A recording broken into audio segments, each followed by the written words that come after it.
I arrived earlier than necessary, hoping being punctual might soften whatever distance I sensed coming. A staff member met me at the entrance, barely looking up. Family, yes. I'm the bride's mother. She hesitated for half a second, then pointed toward the back. Row 7. Behind the pillar. The words were simple, but something in her tone made it feel assigned. Not mistaken. I walked down the aisle carefully, aware of how easily I seemed to fade behind every sparkling dress and confident greeting.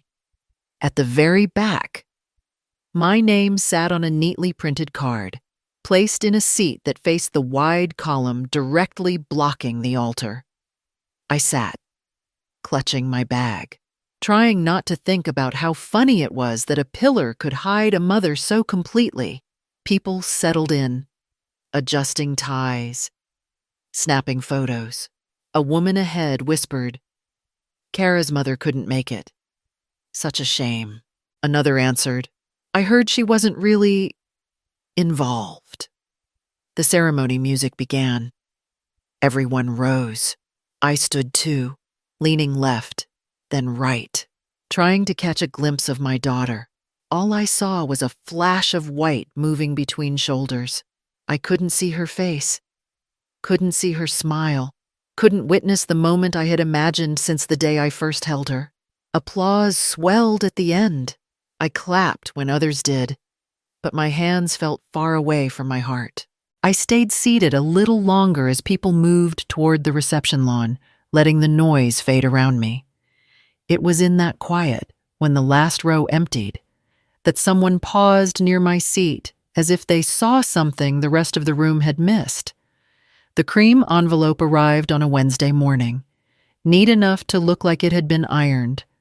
The name on the front wasn't Mom, wasn't even Lydia. It was written in looping, elegant strokes, Ms. Monroe, my own daughter addressing me like a distant acquaintance. As I held it, a small, stubborn memory surfaced, the way Kara used to tug my sleeve in grocery aisles and announce proudly to every cashier, "This is my mom. She makes the best birthday cakes." Somehow, across 2 decades and an expensive wedding, I had turned from Mom into Ms. Monroe. The distance had already begun before I ever opened the envelope. Inside was a formal wedding invitation, all serif letters and ivory cardstock. Beautiful, cold, curated like everything in my daughter's life now. She never asked me to join the dress fittings, never sent me a photo of the venue, never once said she wanted me beside her, the way daughters usually do. When I asked how the planning was going, she said gently, "Mom, it's a very curated wedding. I just don't want you to feel out of place. Out of place, not because of my taste, not because of my presence, but because of her shame." That sentence settled somewhere deep, a quiet bruise forming before the wedding even began. I set the invitation down and folded my hands in my lap, aware that something in our relationship had quietly shifted while I wasn't looking. And as the wedding day approached, that small bruise only deepened. The bridal suite buzzed the moment I stepped inside, a bright, sugary chaos of curling irons, matching satin robes, and half-finished mimosas. Laughter spilled over the countertops, bouncing from wall to wall with the confidence of people who knew they belonged. I paused at the doorway, waiting for someone to notice me. No one did. One of the bridesmaids finally glanced my way, her eyes skimming over me the way people glance at hotel staff polite enough to be dismissive enough to sting. Before I could introduce myself, the wedding planner brushed past, thrusting 2 glossy gift bags into my hands. "Could you hold these for a moment?" she asked, already turning away, assuming my answer was yes. The bags were heavier than they looked, but I held them without comment. It wasn't the weight that bothered me. It was the ease with which they placed it on me, this automatic belief that I must be here to serve, not to celebrate. Kara didn't look up right away, Her makeup artist was dusting shimmer onto her eyelids, and she blinked as though the world existed only in glitter and soft brushes. "Hi, Mom. Just find your seat. We're super busy," she said, waving absently, her eyes already pulled back toward the mirror. No hug, no warmth, not even a real hello. Before I could respond, the door opened again and the temperature of the room shifted instantly. Joan, the mother of the groom, swept in wearing a tailored suit and the kind of confidence that announced itself without needing a microphone. Kara stood up immediately, arms wide, face bright. "There she is. My second mom today," Joan said, kissing Kara's cheek. "Family comes first." Her eyes slid past me as though I were part of the wallpaper. I was still holding the bags. The connection between the two of them was unmistakable, careful, polished, curated. I could already see it, the standards, the expectations, the unspoken hierarchy Kara had stepped into, and I was standing on the outside of it, exactly where Joan seemed to think I belonged. I gently set the bags on a nearby chair, and as I walked toward the ceremony lawn, the truth settled in my chest. Whatever was happening to me today had been happening long before this wedding began. I found my seat just as the music shifted from chatter to ceremony. The usher didn't look at my face, just glanced at the ticket in my hand and gestured silently toward a chair tucked behind a wide, decorative pillar. It was half hidden, half forgotten, like the spot people choose when they want to avoid being seen. I sat anyway. From where I was placed, the aisle was only a sliver of white fabric, and the arbor might as well have been in another state. I leaned sideways, then forward, then back, adjusting every few minutes just to catch a glimpse of Kara. Nothing. The pillar stole the view as efficiently as if Joan herself had chosen it. People shifted around me, their perfumes mixing with sun-warmed air, their voices carried easily. Kara's mother couldn't make it. Shame. I heard she lives far now. Well, at least they still have a respectable front row. Respectable. As if I were not. The words floated past like crumbs falling from a table where I wasn't invited to sit. I tried to hold on to the ceremony, the soft music, the vows, the laughter breaking in at the wrong moments, but it all seemed to be happening a few seconds out of reach, like a radio station fading in and out.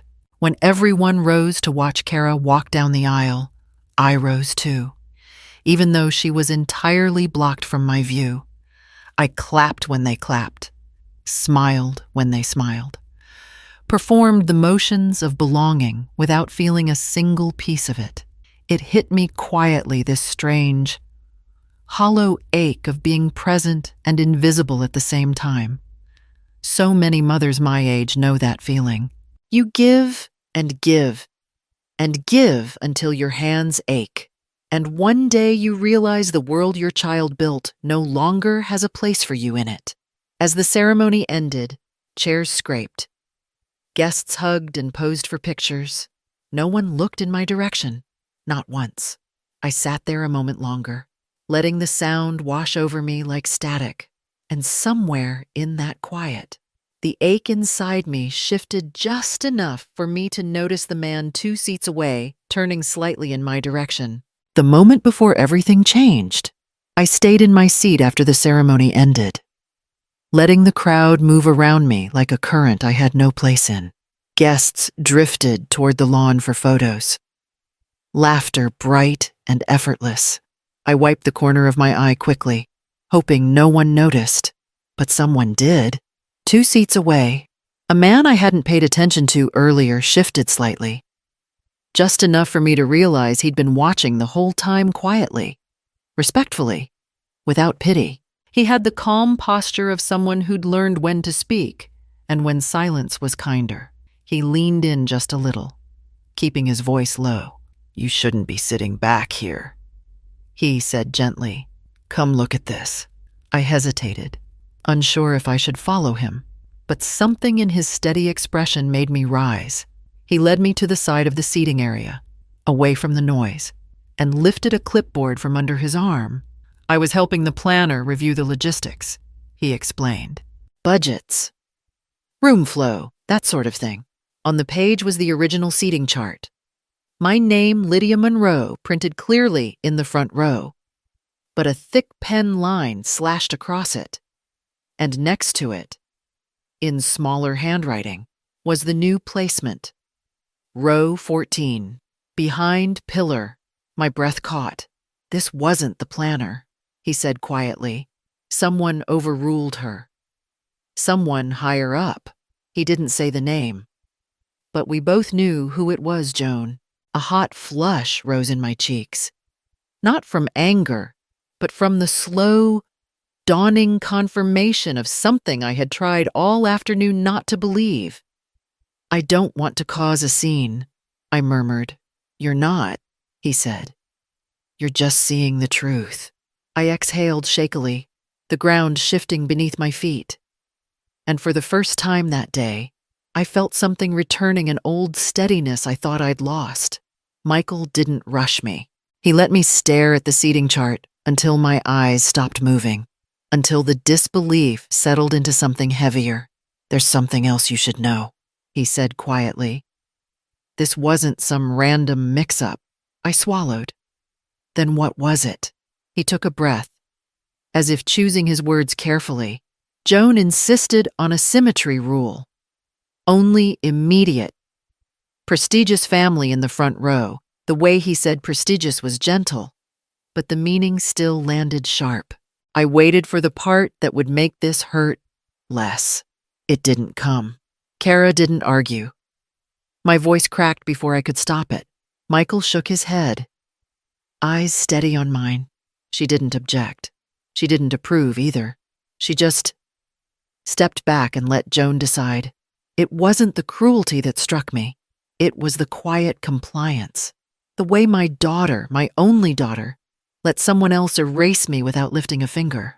A memory surfaced uninvited. Kara at 12, being unfairly scolded by a neighbor for stepping on her lawn. I'd stood my ground that day, defending her before she even asked. I didn't stay silent then. But now, she had. My throat tightened until speaking felt impossible. Michael's voice softened. Do you want me to intervene? I can talk to the planner. Rearrange things discreetly. No. The word came out steadier than I felt. It's her day. I won't ruin it.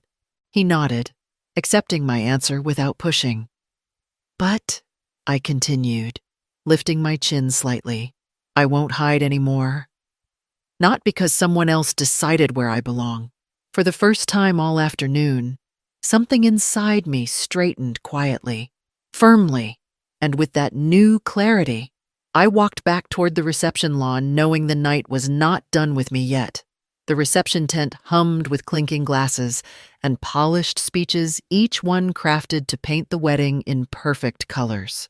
I sat toward the edge of the room, close enough to hear every toast, but far enough that no one seemed to notice whether I applauded or not.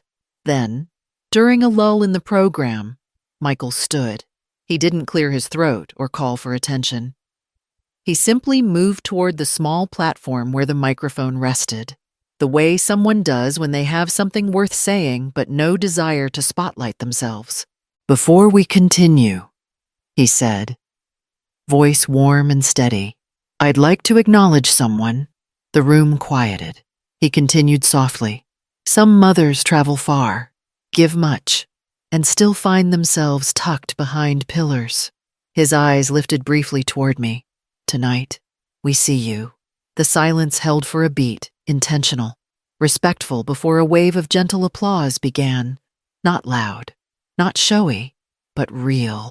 Hands meeting hands because people understood the truth in his words, whether they knew my story or not. My heart tightened, and for a moment I couldn't move. Then I rose slowly, letting myself step toward him, toward the small circle of warmth he'd opened in the room. Chairs turned. A few guests smiled softly.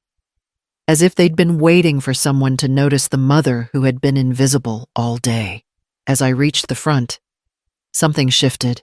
Not in me, I had already shifted hours earlier, but in the air around us. And then I saw her. Kara. She had been laughing with a bridesmaid, her smile wide and practiced for the camera. But the moment she registered where I was standing and who had brought me there, her expression faltered. The brightness in her eyes dimmed, replaced by something she couldn't hide quickly enough. Surprise, discomfort, and beneath it, a flicker of something that almost looked like guilt. That was the moment the whole night turned quietly, irrevocably. The moment Michael stepped away from the microphone, the room shifted, people whispering, glancing at me with new eyes. I was still near the front when Kara appeared behind me, her heels clicking too sharply for a bride. She grabbed my wrist. "Mom, over here. Now." But this time, I didn't move. We were almost center floor, with half the guests still gathered nearby, waiters pausing mid-step, bridesmaids watching, Joan stiffening at her table. Kara lowered her voice, but it carried anyway in the sudden hush. "Why would you stand up like that?" she demanded. "You embarrassed me." A few heads turned fully. Someone's fork clinked against a plate. A groomsman stopped walking altogether. I felt the old instinct rise, the urge to protect her image, to step aside, to keep the peace. But the weight of the entire day sat inside me, solid and immovable. So I spoke clearly. Not loudly, but with the kind of quiet force that travels farther than shouting. "Kara, I didn't embarrass you," I said.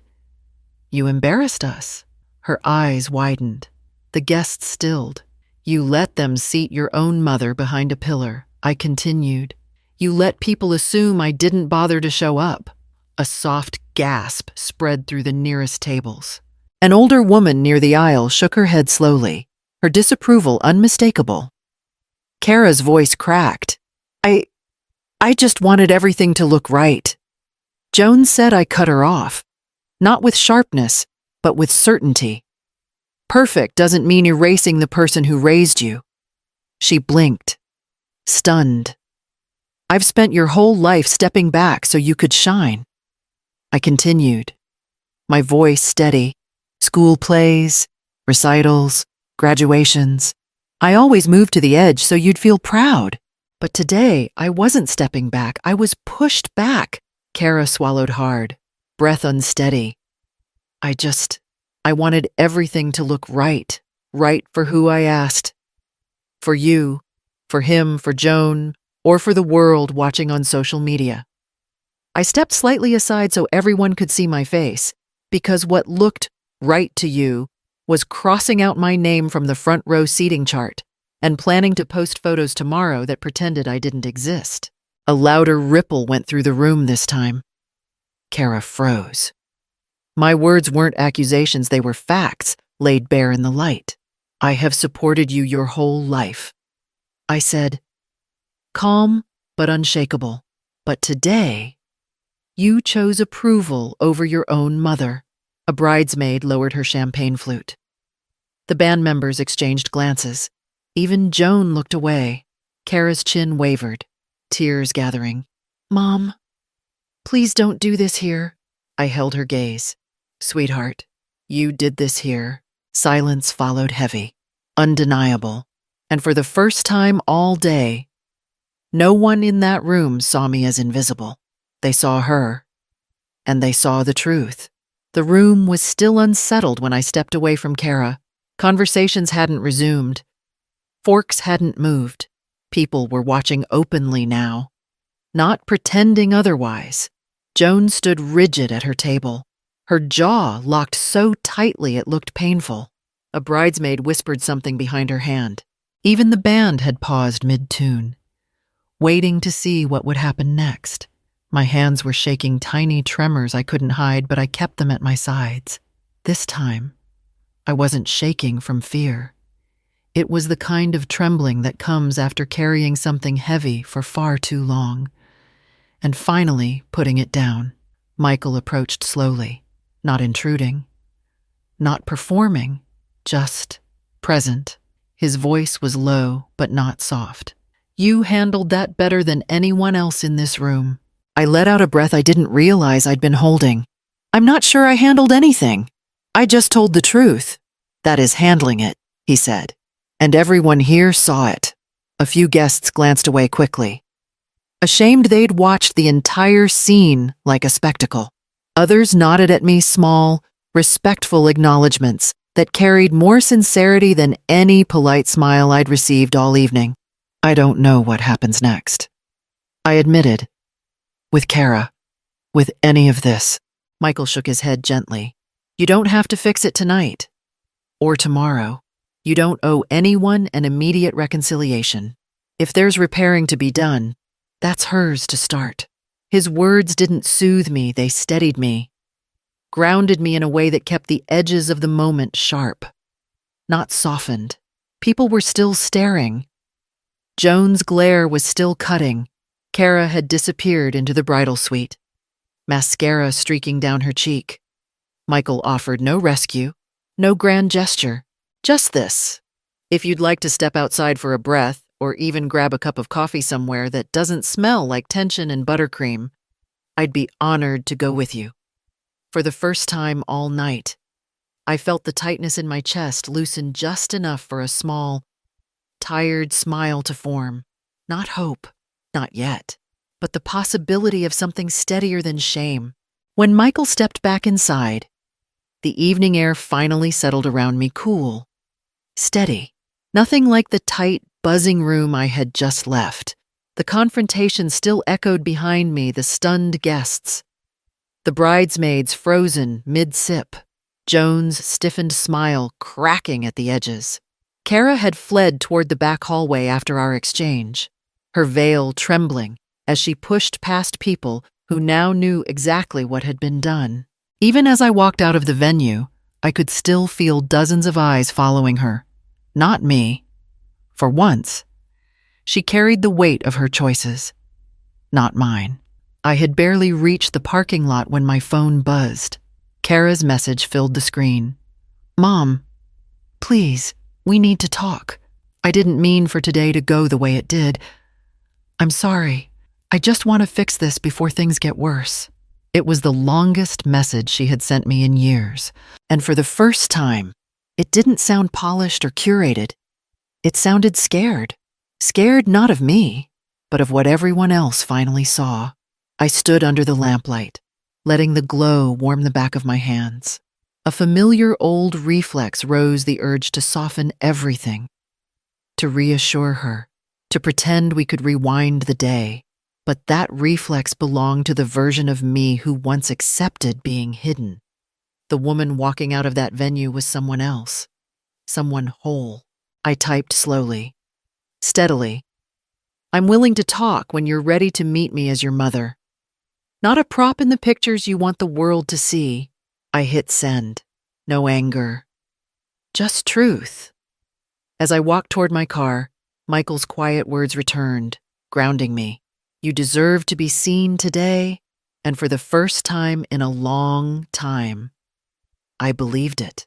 If this story reached you tonight, tell me where you're listening from. I truly love knowing who's on the other side of these moments.